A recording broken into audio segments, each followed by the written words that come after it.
டெல்லியிலேருந்து சென்னைக்கு வந்து இறங்கியாச்சுங்க. அதுக்கப்புறமா நம்ம வந்து ஒரு 2 மணி நேரம் வந்து கொடுத்துருந்தாங்க ரெஸ்ட்டுக்கு. அதுக்கப்புறம் தான் நெக்ஸ்ட் ஃப்ளைட்டு. ஸோ அதனால ஒரு ஃப்ரெண்டும் பிடிச்சாச்சுங்க. அவங்க கூடயே லக்கேஜ் எல்லாம் தூக்கிக்கிட்டு நாங்கள் வந்து பார்த்தீங்கன்னா சூப்பராக கொஞ்சம் ஸ்நாக்ஸ் எல்லாம் சாப்பிட்டுட்டு அடுத்தமா வெயிட் பண்ணிட்டு அதுக்கப்புறமா ஃப்ளைட் வந்து ஏறிட்டு அதுக்கப்புறம் வந்து போக ஆரம்பிச்சிச்சுங்க. மதுரையிலேருந்து மதுரைக்கு வந்து கொஞ்சம் தூரம் தான், ரொம்ப லேட் ஆகாது. அப்புறம் வந்து லஞ்சும் வந்து கொடுத்தாங்க, சாண்ட்விச் இந்த மாதிரி. ஸோ அதெல்லாம் சாப்பிட்டுட்டு இறங்குறதுக்கு கரெக்டாக வந்து சூப்பராக இறங்கியாச்சுங்க. டீட்டெயில்டாக அந்த எப்படிலாம் இருக்குன்றத வந்து லாங் வீடியோவில் ஷேர் பண்ணியிருக்கேன் பாருங்க.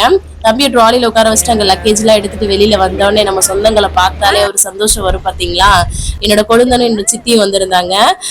அதுக்கப்புறமா வந்து பஸ்ஸில் தான் நாங்கள் வந்து ட்ராவல் பண்ண போகிறோம். எங்கன்னு பார்த்தீங்கன்னா திருச்சிக்கு வந்து போகணும். ஸோ அதனால என்னோட கொழுந்தனும் வந்திருந்தாங்க. சரி ஜூஸ் எல்லாம் வாங்கி கொடுத்துட்டு எங்களை வந்து வழி அனுப்பிச்சி விட்டுட்டு போனாங்க, பஸ்ஸில் ஏற்றி விட்டுட்டு.